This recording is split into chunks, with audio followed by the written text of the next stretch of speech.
അങ്ങനെ ബിഗ് ബോസിൽ ഒരു വമ്പൻ പുത്തൻ പ്രമോ വന്നിട്ടുണ്ട്. പ്രമോയിൽ കാണിക്കുന്ന കാര്യം എന്ന് പറഞ്ഞു കഴിഞ്ഞാൽ ലാലേട്ടൻ ഒരു സോഫയിൽ കിടക്കുന്നു, സ്പൈക്കുട്ടനും തൊട്ട് താഴെ ഉണ്ട് കേട്ടോ, ഒരു പട്ടിക്കുഞ്ഞിനെ പോലെ. എന്നിട്ട് ലാലേട്ടൻ സ്പൈക്കുട്ടനോട് ചോദിക്കുന്നുണ്ട്, ഇനി വരാൻ പോകുന്ന ആഴ്ചയിൽ പണപ്പെട്ടി ഉണ്ടാകും, അപ്പോൾ പണപ്പെട്ടി ആരെടുക്കും? സ്പൈക്കുട്ടൻ അങ്ങ് പറഞ്ഞ മറ്റേ ഇത്രയും ബിഗ് ബോസ് വീട്ടിൽ ഓടി ഓടി നടന്ന് സ്പൈ ആയിട്ട് നിന്ന് എല്ലാം കണ്ടുപിടിക്കുന്ന ഒരു വ്യക്തിയല്ലേ, പറഞ്ഞേ സ്പൈക്കുട്ട എന്ന് ലാലേട്ടൻ ചോദിക്കുന്നുണ്ട്. അപ്പോൾ സ്പൈക്കുട്ടൻ ഓരോ ആൾക്കാരുടെ അടുത്ത് പോയി, ഓ നൂറി എടുക്കൂ. അപ്പോഴേക്കും സ്പൈക്കുട്ടൻ താഴ്ന്നു, അടുത്ത് അതിലെടുക്കൂ, അപ്പോൾ താഴ്ന്നുണ്ട്, അടുത്ത അനുമോട് എടുക്കൂ, അപ്പോഴും താഴ്ന്നുണ്ട്.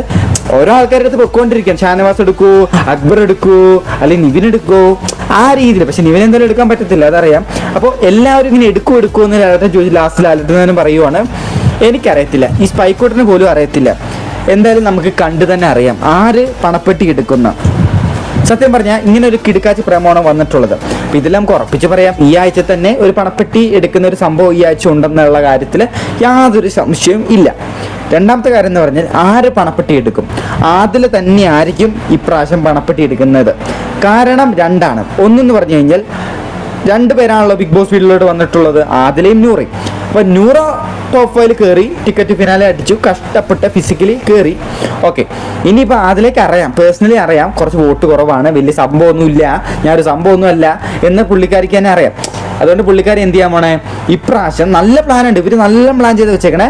പണപ്പെട്ടി പൈസ കിട്ടിയ കുറച്ചൊരു തുക ഇവർ എക്സ്പെക്ട് ചെയ്യുന്നുണ്ട്. ആ തുക വരെ എത്തുവാണെങ്കിൽ ഇവർ പ്രൊഡിക്റ്റ് ചെയ്ത് വെച്ചേക്കണ ഒരു 10-8 കിട്ടുന്ന. അപ്പോൾ അത്രയൊക്കെ വരുവാന്നുണ്ടെങ്കിൽ ഉറപ്പായിട്ട് അവരെടുക്കും. ഇപ്പം അത്രയും വന്നില്ലെങ്കിൽ ഇരിക്കട്ടെ, ഒരു 2-3 അടക്കുവാണെങ്കിൽ തന്നെ അതിലെടുക്കാൻ നല്ല രീതിയിലുള്ള ചാൻസ് ഉണ്ട്. പക്ഷേ എടുക്കാൻ മൈൻഡ് സെറ്റ് ഉണ്ടെങ്കിലും അതിങ്ങനെ പുറത്ത് പറയത്തില്ലല്ലോ.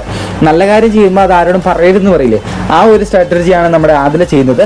പക്ഷെ നമ്മൾ 24/7 കാണുന്നതുകൊണ്ട് ഇതെല്ലാം ഇവർ പ്ലാൻ ചെയ്തത്, ഇവർ മറ്റേത് എല്ലാം നമുക്ക് അറിയുന്നതുകൊണ്ട് തന്നെ അതിൽ തന്നെയായിരിക്കും ഇപ്രാവശ്യം എടുക്കാൻ ചാൻസ്.